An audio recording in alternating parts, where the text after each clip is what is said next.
Obrigado, Regina, pela apresentação.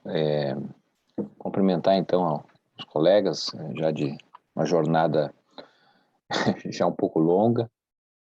E no diálogo que tive com o Paulo, Gil ficou de fazer uma exposição de 20 a 30 minutos, não muito longa, até porque essas atividades, assim, a gente tem aprendido bastante no âmbito do Instituto Lula, com uma série de atividades que estamos fazendo, é que as pessoas não, de maneira geral, têm dificuldade do ponto de vista da concentração por um período muito longo, né? Ou seja, longo é a partir de 50 minutos. Então, eu vou fazer uma exposição aí de uns 20 minutos, e daí a gente tem um diálogo, que é o que me interessa também, para não ser aqui uma via de mão única, quero aprender também. Bom, eu começaria dizendo do problema do diagnóstico sobre o qual nós hoje estamos submetidos, né? Ou seja, nós temos um diagnóstico que é o predominante, que é basicamente partir do pressuposto que nós estamos vivendo uma mesma época histórica. Não obstante haver mudanças que vêm de fora do país, que são impostas pela globalização, impostas pela mudança climática, impostas pela mudança tecnológica, não é? Mas, de certa maneira, a época, o período histórico seria praticamente o mesmo. Seria uma época de mudanças. A época é a mesma, mas há mudanças que o país vai se acomodando, não é? E a narrativa, a leitura é de que essas mudanças vêm de fora, o país não tem condições de se impor a elas, a não ser se acomodar. E é basicamente isso, de forma simplificada, pelo tempo, é claro, que me parece que nós estamos rumando desde 1990. O país vem se adaptando a esta visão de que a época é a mesma e vamos fazendo concessões, porque se não fizermos, será pior. Então, é a concessão da abertura dos anos 90, que nós acabamos realizando, a forma de acomodar ao problema climático no Brasil, não é? Ou seja, não quero negar a importância que tem sido, pelo menos foi até 2015, 2016, as ações voltadas para a questão do clima no Brasil, com reservas, proteções ambientais, mas, obviamente, que essa forma de olhar o problema climático, por exemplo, não é a mesma dos últimos 50 anos e que se revelou completamente frustrante. Tá certo? Nós não barramos o aquecimento global, o aumento da temperatura, e o Brasil vem fazendo algo que, praticamente, desde do início dos anos 70, o país tem feito quando criou a SEMA, Secretaria Especial do Meio Ambiente, no governo militar, no Médici, né? Depois lá com o Geisel, atividades vinculadas à ampliação da matriz energética, né? Com a criação do Proálcool, por exemplo, com a criação da energia nuclear, bom, enfim. Depois cria o Ministério do Meio Ambiente com Sarney. Nós fomos, na verdade, fazendo mais do mesmo, e isso não mudou a cara, eu diria assim, da questão ambiental. A questão tecnológica também vai no mesmo sentido, ou seja, nós estamos submetidos a uma mudança tecnológica que faz desaparecer o emprego e, portanto, as condições que nós teríamos, basicamente, é se adaptar a essa situação. Como assim se adaptar? Flexibilizando a legislação do trabalho, não é? Como fizemos nos governos neoliberais dos anos 90, mas também fizemos nos governos do PT, né? A criação do MEI, microempreendedor individual, não há dúvida que flexibilizou enormemente. Nós tínhamos um conjunto de trabalhadores que eram assalariados e passaram a ser microempreendedores, né? Um exemplo é aqueles profissionais que trabalhavam nas academias, essas de ginásticas, né? Eram assalariados, agora virou MEI. Bom, se generalizou isso.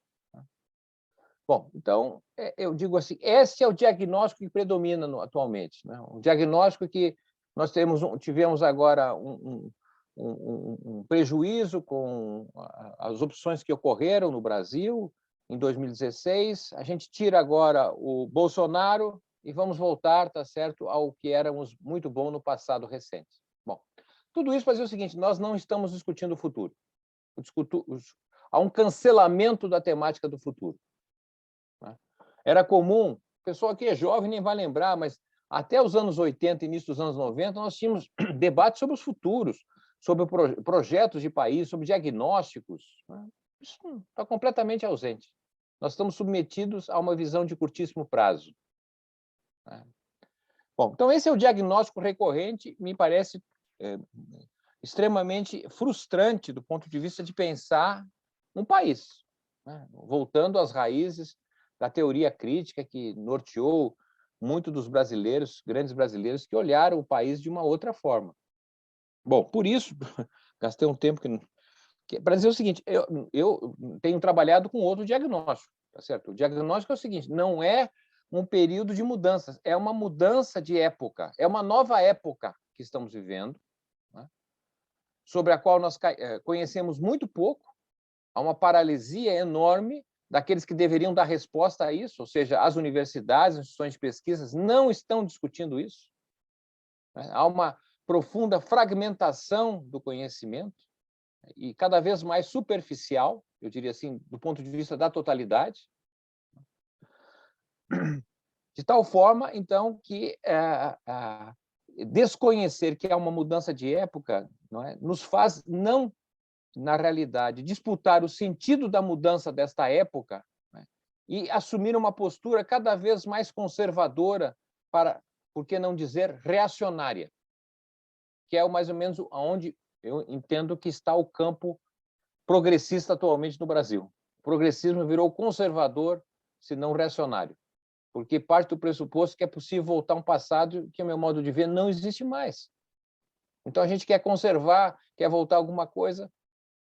Eu estou aqui um pouco radicalizando, tá certo, para dar ênfase no que eu quero chamar a atenção. Mas por que eu estou dizendo que é uma mudança de época? Porque, veja, nós estamos avançando muito rapidamente na chamada era digital. Não é? É óbvio que a era digital começa depois do segundo pós-guerra, com a economia do espaço, com satélites. Bem, não tenho tempo para explicar um pouco isso, mas o fato concreto é que a nossa vida, o Eric Hobsbawm sempre chamava atenção, olhando o século XIX, ao final do século XIX, na Inglaterra, diante da segunda revolução industrial, dizia ele, olha, se um londrinense, se um inglês dormisse um ano e acordasse, ele não se daria conta que sociedade ele estava vivendo, dadas as mudanças. Não é? E é impressionante como a nossa vida mudou, especialmente o patamar que nós nos encontramos, embora não seja somente para nós. Nós estamos praticamente encerrando a primeira fase da era digital, que foi justamente colocar para dentro da internet várias das partes do nosso cotidiano. Nós colocamos para dentro da internet a lista telefônica. Eu, por exemplo, nem me lembro mais do meu telefone da minha mulher, porque está tudo dentro do celular. Colocamos para dentro do celular a nossa agenda. Se eu perder o celular, eu nem sei o que vou fazer amanhã, mas a agenda está lá dentro. Está lá dentro a rotina de compra, o que eu comprei, os sites que eu visitei, está lá dentro as minhas fotos, os meus vídeos, está lá a minha rotina de viagens ou de circuito quando eu uso o Waze ou quando uso o GPS. Bom, então, veja, essa é a primeira fase. E nessa fase, tá certo? Nós avançamos no Brasil como um país consumidor de bens e serviços digitais. O Brasil, até o final dos anos 80, antes de entrar na globalização da forma que entramos, o Brasil produzia computadores, produzia centrais telefônicas e exportava isso. Nós estávamos relativamente avançados, tá certo? E isso tudo desaparece nos anos 90. Por quê? Porque nós somos um país de carroça, atrasado, tá certo? Tecnologia, bom, porque o setor privado, o Estado é problema, enfim, tudo isso que a gente já conhece. O fato concreto hoje é que nós estamos repetindo o Brasil do século XIX. Como assim repetindo? Porque, veja, quando Dom João VI vem para o Brasil, em 1808, trazido, ou pelo menos protegido pelos ingleses, ele o primeiro ato chegando em Salvador que ele toma é a chamada fim do exclusivismo metropolitano. O Brasil só comprava e vendia para Portugal, era colônia, e ali ele declara que a liberdade, então, dos portos para as nações amigas. Nações amigas é a Inglaterra. Tá certo? Então, o Brasil passou a comprar da Inglaterra, vender para a Inglaterra, mas o que ele compra da Inglaterra? Bens e serviços industriais. Nós passamos a entrar na era industrial a partir de 1808, de forma gradual, evidentemente, e cada vez para uma parcela muito pequena da população. Por quê? Porque, como comprador, tá certo? Nós dependíamos do recurso que gerávamos exportando produtos primários, né? Açúcar, café, pimenta do reino, algodão. Então, obviamente que o saldo exportador era suficiente para comprar bens e serviços industriais para uma camada muito pequena da população.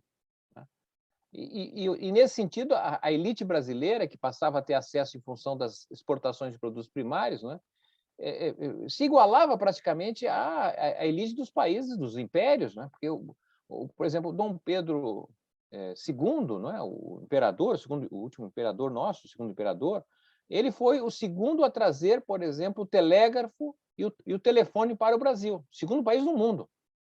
Né? Mas que era isso, o telefone lá em 1800 e pouco? Não é? Era, na verdade, uma rede de 4.000 metros que ligava, né, o Palácio Imperial à Casa dos Ministros. Então, a elite, em 1891, não é, nós passamos a ter o primeiro carro circulando no Brasil, que era o carro do Santos Dumont, né, que trouxe, 2 anos depois da fábrica começar a operar em Paris, ele trouxe para o Brasil. Então, você tinha essa integração de um país que entrou na era industrial pelo comércio.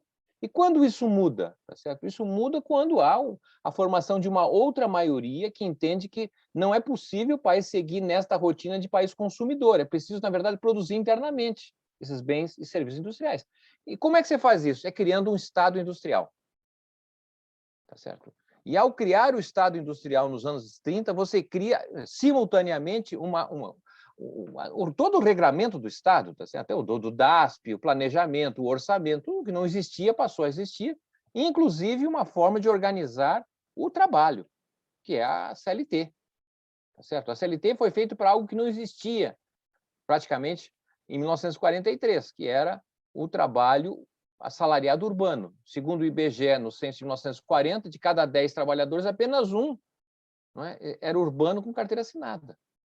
Mas o projeto era, na verdade, internalizar, entrar na era industrial produzindo. E, como sabemos, isso evoluiu. Né?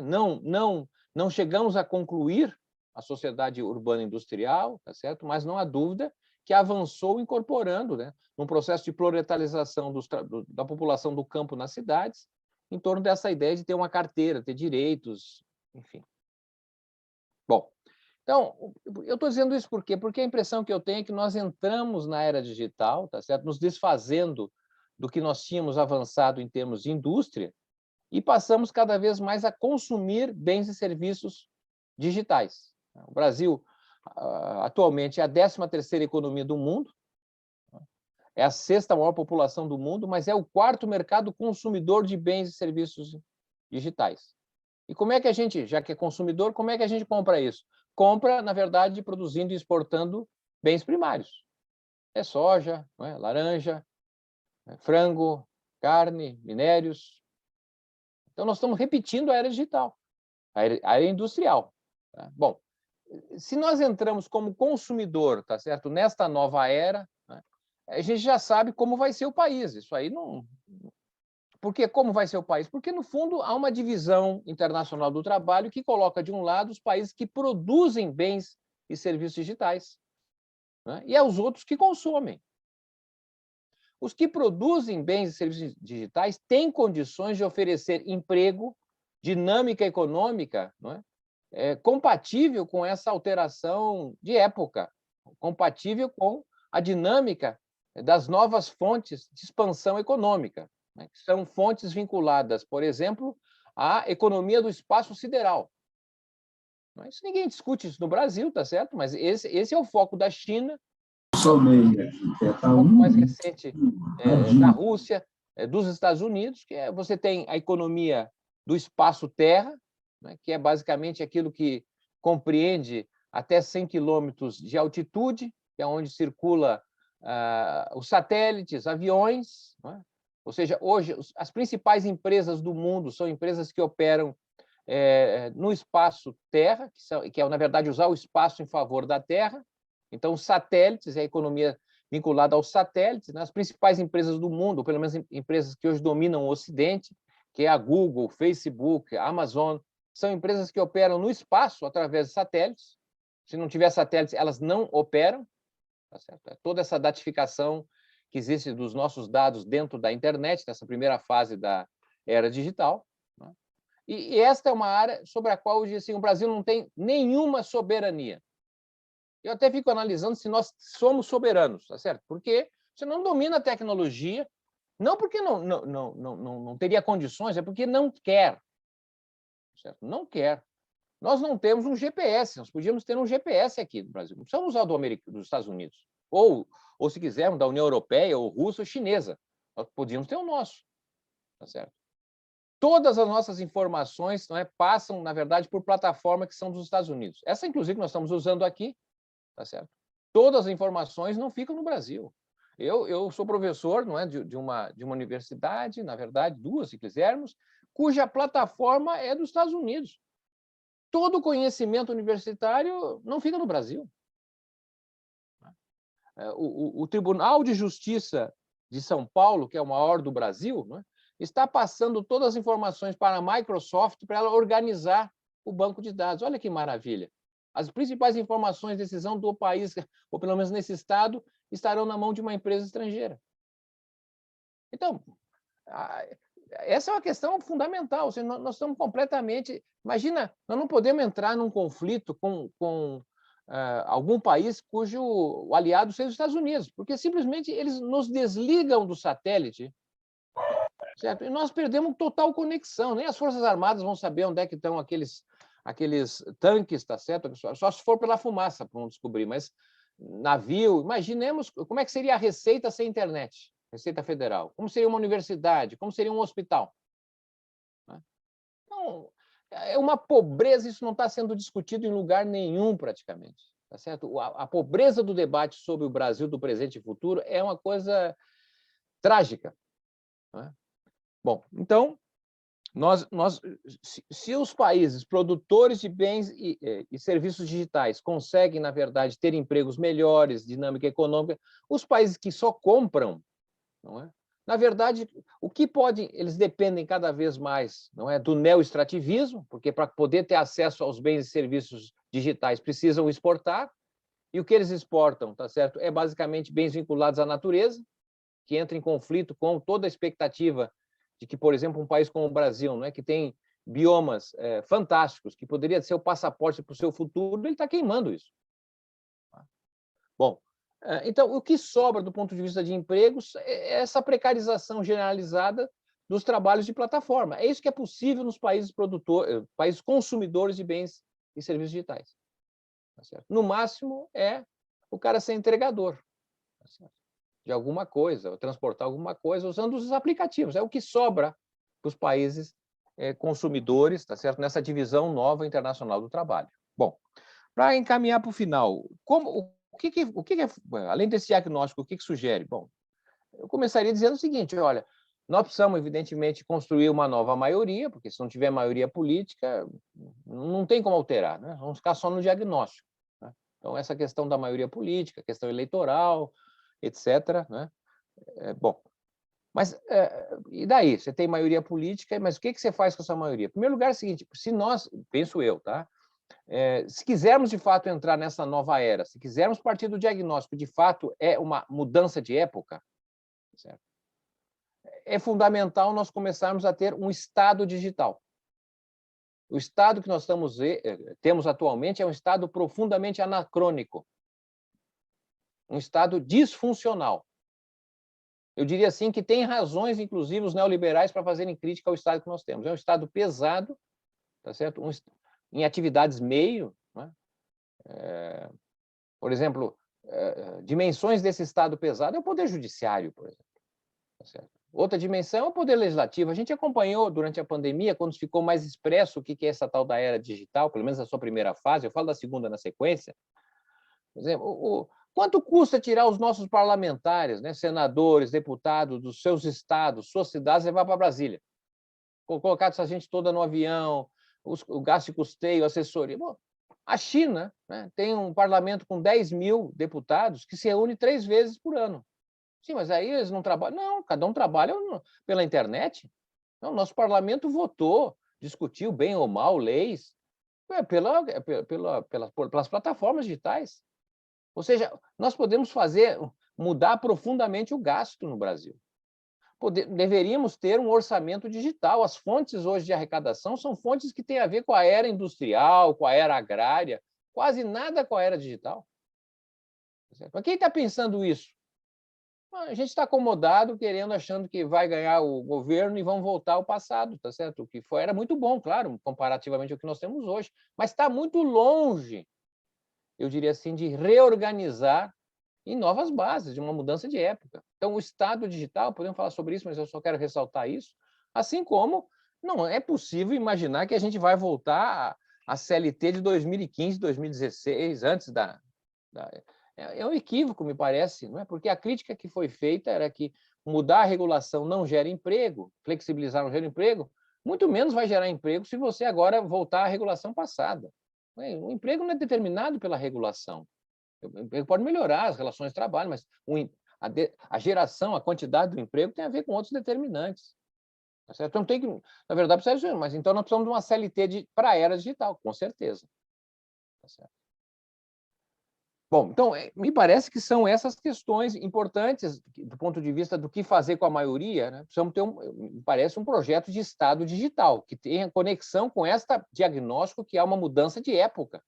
E o Estado industrial foi fundamental para deixarmos de ser um país consumidor de bens e serviços industriais para produzirmos internamente e criar as condições para que pudesse surgir uma classe operária, surgir a classe média assalariada, porque não tinha classe média assalariada no Brasil. Isso é uma construção da era industrial.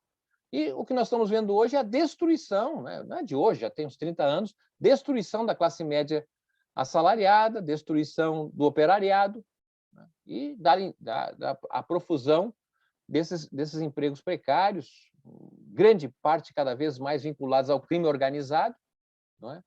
E as igrejas, né? O novo sistema jagunço que passa cada vez mais a dominar o país. Bom, mas eu diria assim, mas como é que financia isso aí? Bom, financia porque nós temos que olhar quais são as novas fontes de riqueza. Tá certo? Qual é uma nova fonte de riqueza? É, na verdade, a exploração do fundo do mar. As zonas econômicas, né, estratégicas de exploração do mar. É o maior bioma que nós temos hoje. Tá certo? Quer dizer, maior não, o segundo maior, ele perde em dimensão para o bioma da Amazônia. Nós conhecemos 5% do fundo do mar do Brasil. E já fizemos uma revolução com o pré-sal. Tá certo? O fundo do mar é riquíssimo. Tá certo? Bom, como explorá-lo sustentavelmente? Bom, tudo bem. Essa é uma discussão, porque ele tem a possibilidade, inclusive, de liberar, não é, novos materiais e que nos, digamos, deslocaria dos problemas ambientais que nós estamos tendo hoje da exploração da Amazônia, inclusive, em torno dessas fontes de minério. Então, a gente tem até uma tecnologia, que estava ali a Petrobras, etc. Já tem uma experiência, a gente tem alguma vantagem em relação a outros países, mas o mar é, sem dúvida alguma, uma fonte de riqueza, tá certo? Quase não conhecida e muito menos explorada. A segunda fonte de riqueza é a economia do espaço, tá certo? Que já está sendo muito bem utilizada pelos satélites, tá certo? O Brasil, na final dos anos 80, tinha uma produção de satélites em parceria com a Índia, abandonou isso, né? Agora até doou a melhor base de lançamento de satélites do mundo, que é em Alcântara, não é isso? Bom, mas o fato concreto hoje, inclusive, é justamente a tentativa de deslocar para o espaço, especialmente em função da questão ambiental, né, mas, obviamente, pela rentabilidade que oferece, o segmento da economia do espaço sideral, que é o espaço sideral. É a exploração de minérios, né, e novas fontes de energia na Lua e em meteoros. Os avanços tecnológicos nesse sentido têm sido muito interessantes. Por exemplo, em 2005, naquele, como é que chama? Não vou lembrar mais o navio não, o ônibus da NASA, que para chegar ao espaço e entrar em órbita, ele cobrava $50 mil por 1 quilo de alguma coisa que alguém quisesse colocar em órbita. Atualmente, essa SpaceX, essa exploração privada, ela cobra $2 mil para colocar em órbita 1 quilo. Então, tem um esforço tecnológico enorme para transformar, na verdade, em bases espaciais que possam recepcionar e transformar em armazenamento de energia, de água, de alimentos, para se poder explorar os meteoros, que são fontes muito ricas em ouro, em platina, em minerais raros. Os chineses, por outro lado, estão fazendo um grande esforço, não é certo, para explorar o lado escuro da Lua, onde aparentemente tem reservas enormes de algo muito raro no Brasil, no planeta Terra, que é o hélio 3. Esse tal de hélio 3, não é? Ele operado em usinas, e parece que é a grande reserva disso no lado escuro da Lua, que ele permite tirar, então, o hidrogênio, que seria o combustível dos foguetes a partir da Lua, não é?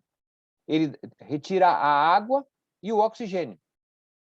E é uma enorme fonte de energia, porque ele, também por fusão nuclear, mas sem gerar os efeitos que o urânio gera.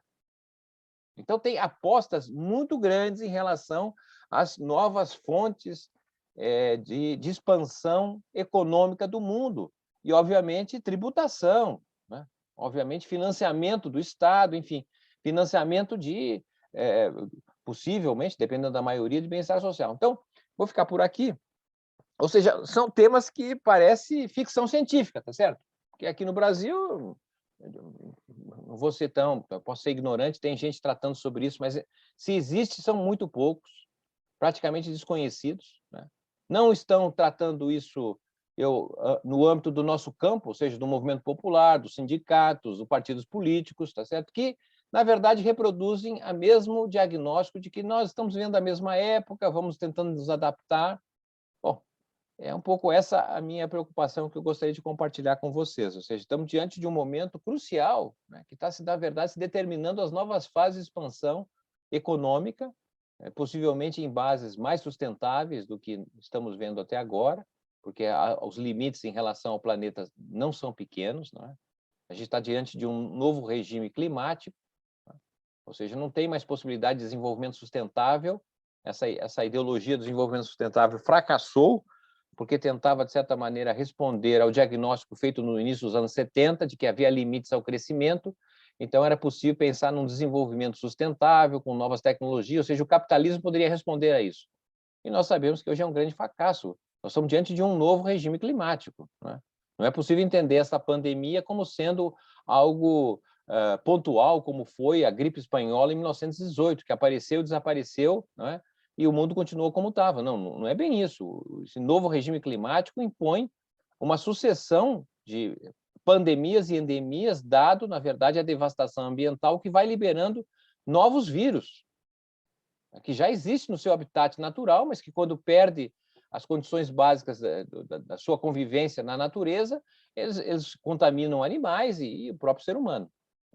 Sem falar, obviamente, nas questões novas, que é o degelo, que o aquecimento global vai também abrindo oportunidades, como o caso, não é, da associação dos chineses com os russos, né, que vai permitir, possivelmente, a partir da metade desta década, a partir de 2025, 2026, a China ser autossuficiente, por exemplo, na produção de soja, de trigo.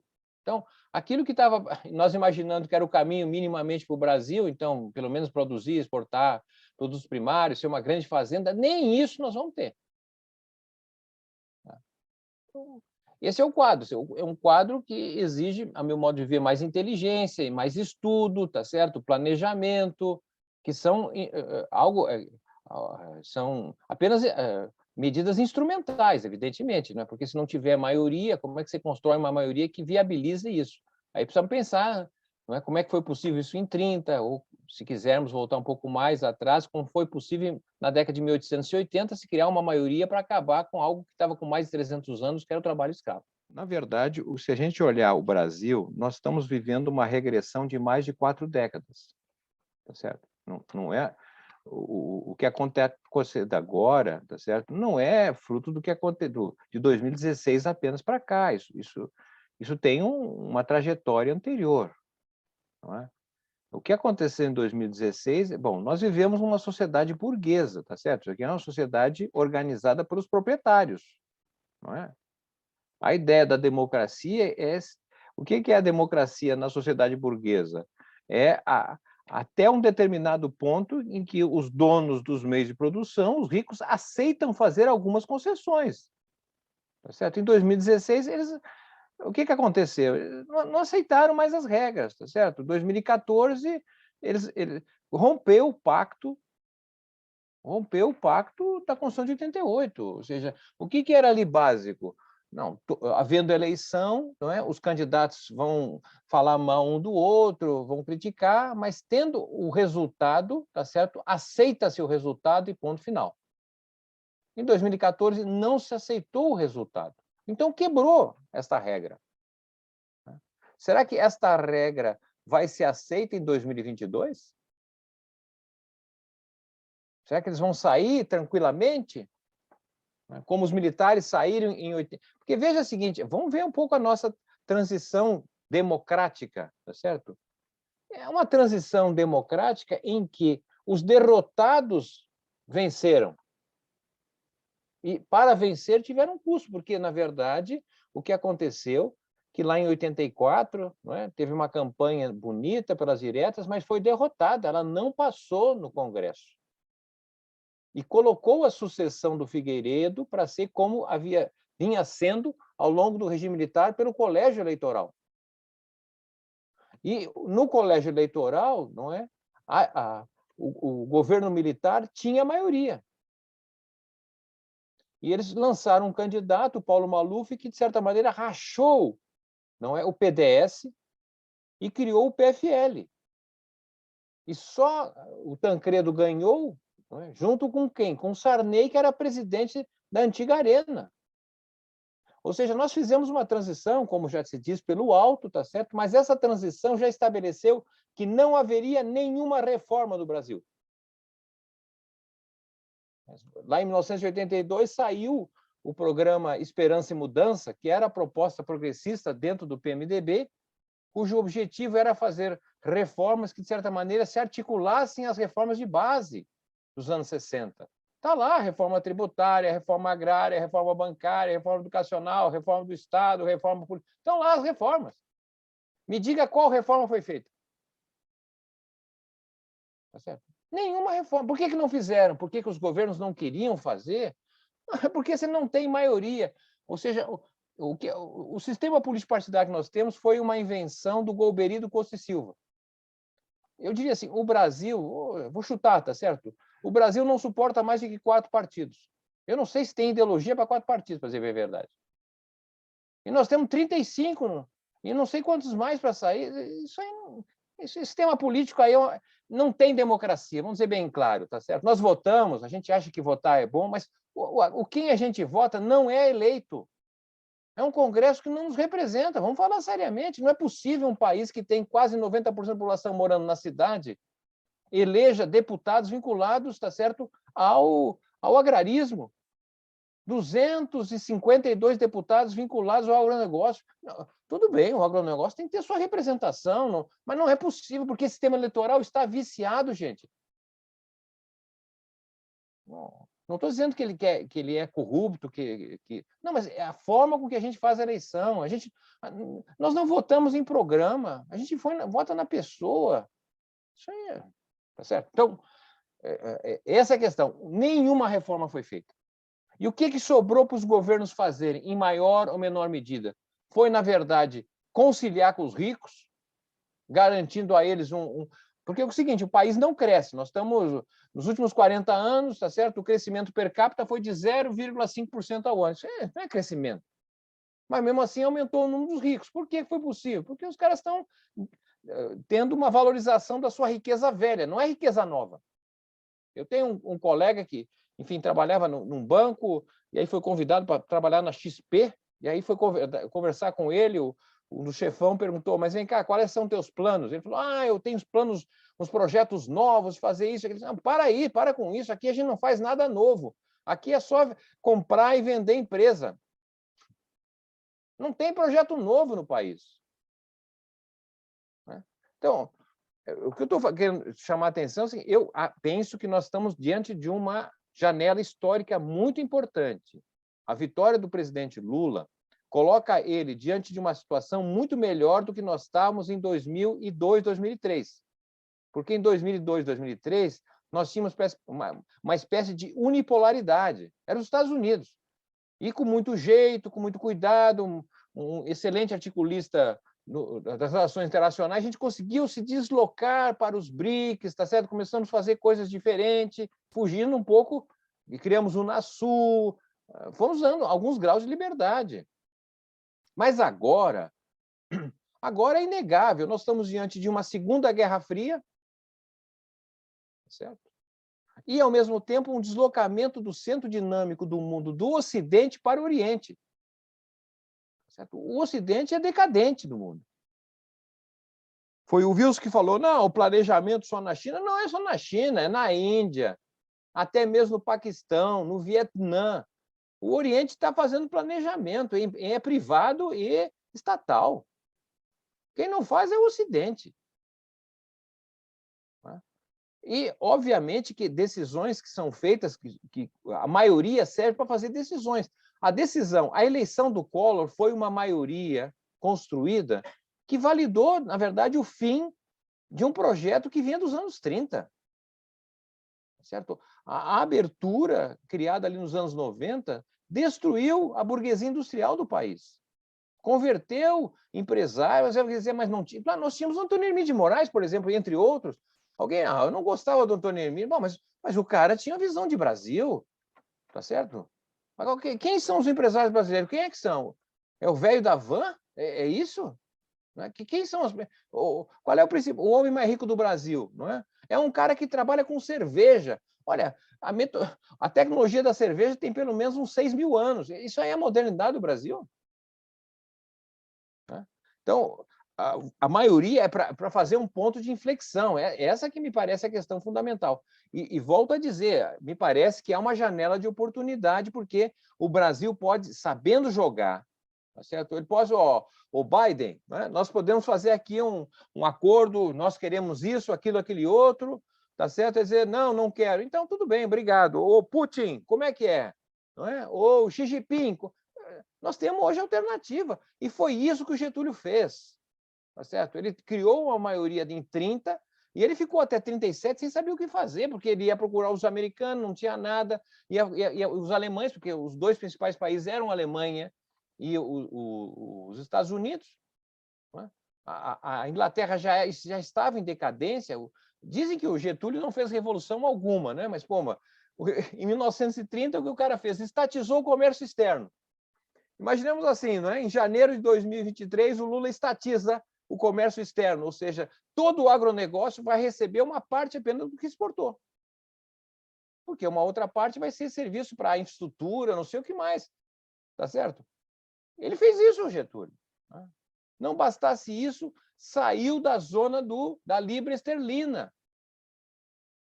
Então, no ano que vem, tá certo, nós vamos sair do padrão do dólar, vamos sair do sistema SWIFT, vamos operar em ouro, ou sei lá o quê. Criptomoeda?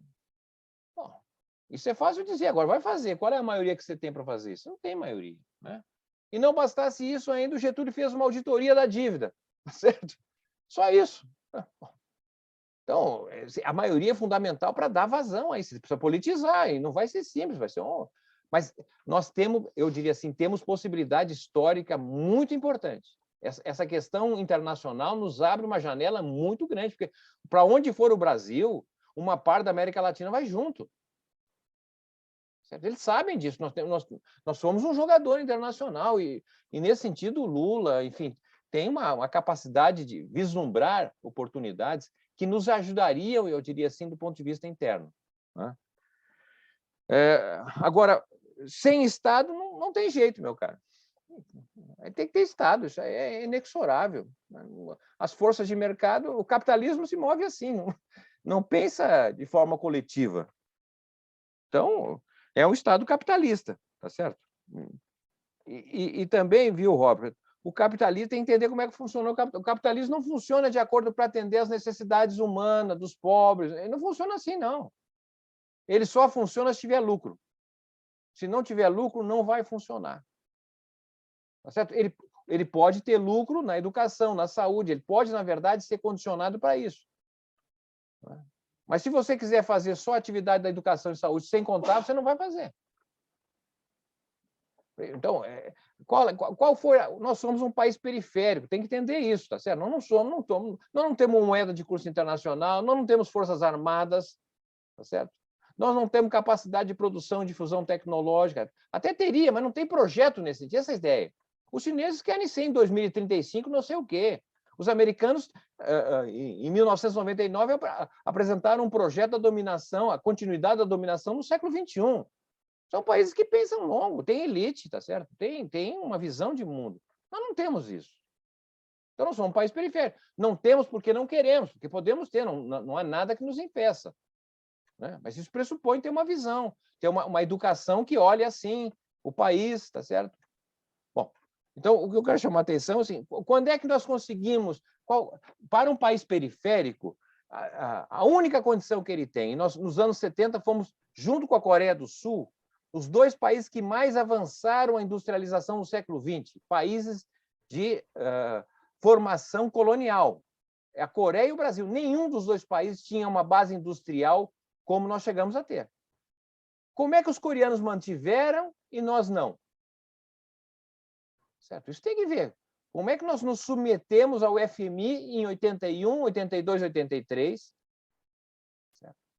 Como é que nós aderimos aos americanos lá em 90? Tem a ver com as decisões que foram tomadas aqui internamente. Ninguém obrigou a gente a tomar. Nós tomamos porque quisemos. Claro que tinha pressão internacional. Ou a gente acha que o golpe de 2016 foi dado somente sem articulação externa. Né? Mas, então, tudo isso para dizer o seguinte, olha, a política econômica do próximo governo, né, ela, eu diria assim, tem melhores condições do que nós tínhamos em 2003. Podemos, talvez, ter... eu não me preocupo muito com o ministro da Fazenda, porque o Getúlio tinha sempre, em geral, ministros da Fazenda conservadores, tá certo? A questão é que, na verdade, você precisa ter um horizonte. O papel do ministro, você pode dizer... E me parece que a fala do Lula tem sido muito interessante. Tá certo? Não tem nenhum economista falando por ele. Tá certo? Ele diz o seguinte, olha, nós vamos passar para um outro estágio. Não é a economia que move a política, é a política que define a economia. Poxa, isso aí é uma mudança fantástica. Teve agora a reunião lá do... Não sei se foi XP ou BTG que reuniu os candidatos, ele nem foi. Tá certo? Não quer dizer que não vai conversar com os caras. Porque a política tem que conversar com todo mundo. Isso faz parte da jogada. Agora, o fato é o seguinte, tem que ter clareza, tá certo? Do ponto de vista do que você quer com o governo. O Getúlio Vargas dizia que cada eleição reunia 3 eleições simultâneas. A eleição pelo voto, que segundo ele era mais fácil. Né? A segunda eleição é como você compõe o governo, com quem você traz para compor, porque, afinal de contas, vai levar um impeachment, então tem que ter maioria, e aí você vai trazer gente que é contra você, que, bom, enfim, sabemos como é que é o presidencialismo de coalizão. Né? E a terceira eleição é quem, na verdade, dirige o governo. Dirige para onde? Então, a eleição é parte disso. Mais uma vez, ganha a eleição, não está resolvido se não tiver luta social. Porque é o seguinte, a gente está achando, não, o Lula vence e aí muda o Brasil. Não muda nada se não tiver base parlamentar. Quantos parlamentares nós vamos eleger? A categoria de vocês vai ter quantos deputados lá? Federais. Vocês estão fazendo campanha para quem? Porque se vocês não tiverem, quem vai defender os interesses? A visão de vocês? Tá certo? E os caras que estão eleitos vão ser eleitos porque tiveram financiamento, tiveram, na verdade, uma trajetória que foi lhe dando algumas responsabilidades, compromissos assumidos. Então, precisa entender como é que é a lógica da política. A gente pode não gostar, mas é assim que ela funciona. Como dizia o Napoleão, olha, eu queria ter um exército muito melhor que eu tenho, mas eu só posso guerrear com o exército que eu tenho, é isso que eu tenho. Então, é um pouco essa a nossa realidade. O ciclo político da nova república, o acordo político, mesmo sendo por cima, etc., ele acabou. Não tem mais a nova república. Tá certo? Não tem mais o presidencialismo de coalizão. O ciclo, eu diria assim, que nós estamos, na verdade, redesenhando o ciclo político que vai predominar, espero, aí, ao longo desta década. Certo? E esse ciclo político está em disputa. O ciclo político atual, que começa com Temer e se fortalece com o Bolsonaro, não é? Ele tem características muito semelhantes à República Velha. Tá certo? É um ciclo político em que o presidente, o poder executivo, é cada vez mais fraco. Justamente, acho que foi Clair que levantou a questão das emendas impositivas. Orçamento secreto, ou seja, na verdade, a peça orçamentária, não é, se transformou na conformação do novo colonialismo no Brasil. Certo?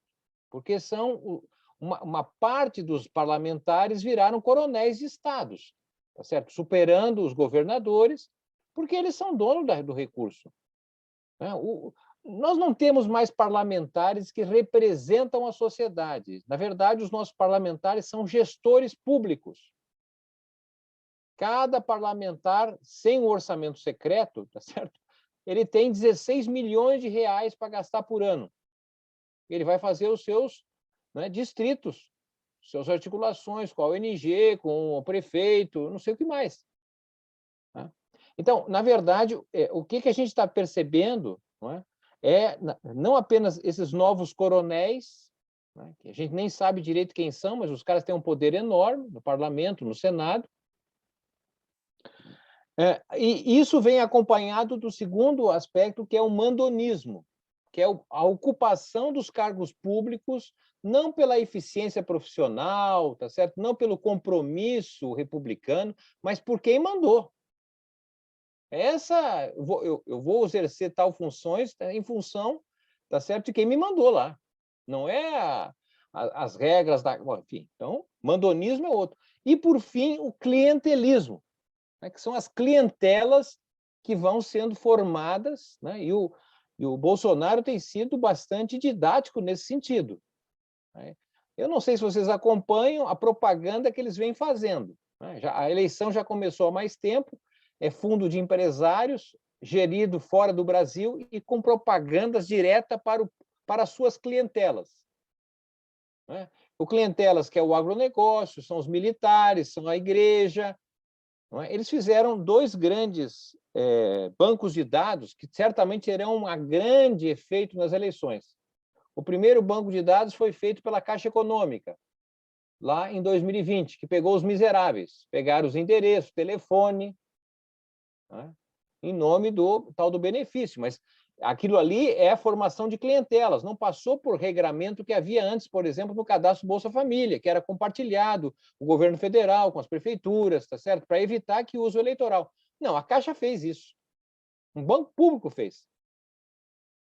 Agora, o que está acontecendo, eles estão fazendo outro cadastro, que aí é para os incluídos, vamos dizer assim, não é?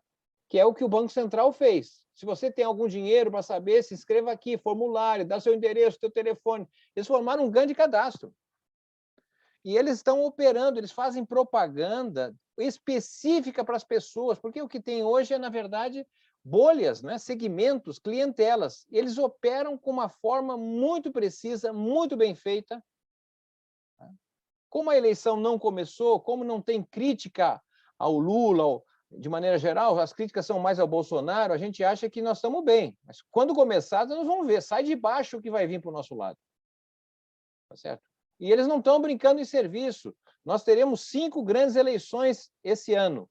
Esta talvez seja a maior eleição, a mais importante, não a maior. Tem a eleição francesa, australiana, na Colômbia, e a eleição legislativa nos Estados Unidos. Possivelmente, o Trump ganha a eleição nos Estados Unidos. E aqui no Brasil vai ser uma grande prova de força, porque interessa à direita internacional manter o Bolsonaro. Não estou dizendo isso para apavorar, gente. Não vim aqui dar má notícia, tá certo? Eu tenho que olhar a realidade como ela é. Ou alguém acredita que os filhos de vocês, os netos de vocês vão estar melhor que vocês? Que vai ter emprego para essa gente? Gente, não tem, tá certo? Agora, nós não estamos condenados a isso. É preciso entender como é que é a realidade para tentar mudar, porque senão a gente fica tranquilo aqui. Não, o bom velhinho assume em janeiro e aí estamos relaxados. Não, aí é que começa o governo, começa a campanha mesmo. Porque, sabe, eu sou um político frustrado. Fui 3 vezes candidato, não ganhei nada, mas aprendi algumas coisas. Política é que nem feijão. Se não tiver pressão, não vai amolecer. Certo? Então, é fundamental essa questão da correlação de forças, né? Muito importante. Né? Então, está em construção um novo ciclo político. Essa é a disputa. Eu não sei o que vai ser o Brasil proximamente, mas o que temos até agora, tá certo? É algo que nos aponta para o mandonismo, clientelismo e novos coronéis. O presidente Lula, se assumir, tá certo? Vai assumir nessas condições. O parlamento com poder gigantesco. Muito maior e possivelmente em pior qualidade. Diz que o Ulisses Guimarães disse assim, olha, não reclamem desse parlamento porque o próximo será pior. Então, esse é o quadro, porque nós não estamos envolvidos na campanha, não estamos querendo eleger o nosso candidato a deputado federal, deputado estadual, porque se a gente não tiver os nossos candidatos, os que vão para lá, vão fazer o quê? Então, esse é o nosso país que nós temos. O problema é a mídia. Olha, eu diria assim, esta mídia, Globo, Record, isso aí é mídia antiga. Eu acredito que não vale a pena brigar por essa gente. O problema maior é a mídia nova. Tá certo? É o TikTok, tá certo? É o YouTube. Nós não temos nenhuma. A Globo, bem ou mal, você pode ir lá xingar o Roberto Marinho, os Marinhos, você pode fazer manifestação. Agora, o WhatsApp, o Facebook, aonde você vai fazer manifestação? Então, a mídia nova que me parece absolutamente fundamental. Por que nós não temos, se quiséssemos, o nosso Facebook, tá certo? O nosso WhatsApp, controle nacional. Mas é o Estado. Então tá bom. Você acha que o Estado é ruim? Então tudo bem. Deixa a empresa privada americana fazer, que é sensacional. Fantástico, tá certo? Isso porque eu só prometi e não falei, tá certo? Nós estamos entrando na segunda fase da era digital, que é aquela que nós vamos entrar para dentro da internet, tá certo? Que eles chamam lá de metaverso, que a gente vai ter um óculos, tá certo, e uma luva, e a gente vai entrar para dentro. Nós vamos estar a próxima, sei lá, o evento, nós vamos estar todo mundo junto aqui com os bonequinhos, né, com os nossos avatares. Né? E dentro da internet tem toda uma divisão, na verdade, de compras de espaços. Pô, negócio gigantesco. Eu nem sei como é que seria a tributação dentro da internet, porque a gente não consegue nem tributar essa primeira fase, não se tributou nada. Eu vi um estudo feito na França que eles estimavam que 10% da arrecadação tributária aumentaria na França se eles tributassem, de fato, o Facebook, a Amazon, né? Essas grandes empresas. Isso na França. Nós somos o 4º maior consumidor desses bens e serviços digitais, não se tributa nada. Então, eu penso o seguinte, nós temos aqui no Brasil uma discussão sempre de olhar o passado, porque as vítimas... Tudo bem, isso é verdade, mas o fundamental é olhar para frente, porque o que dá para mudar é para frente, para trás não dá para mudar mais. Só dá para reconhecer. Agora, se a gente não tiver clareza do que está acontecendo, para onde é que a gente vai, nós vamos ficar atrasados nesse sentido, né? Certo? Então, eu digo assim, nós estamos operando, voltando aqui por onde comecei, ou seja, nossas ações são equivalentes ao diagnóstico que nós temos. A época é a mesma, tem algumas mudanças, mas a gente vai conseguindo, e o problema quando as pessoas não vão é que o problema é que as pessoas não querem participar, mas nós estamos sempre certos. Muito bem, espero eu estar errado em muito que eu falei aqui, para não ser assim que o Brasil vai ser uma maravilha. Obrigado a todos.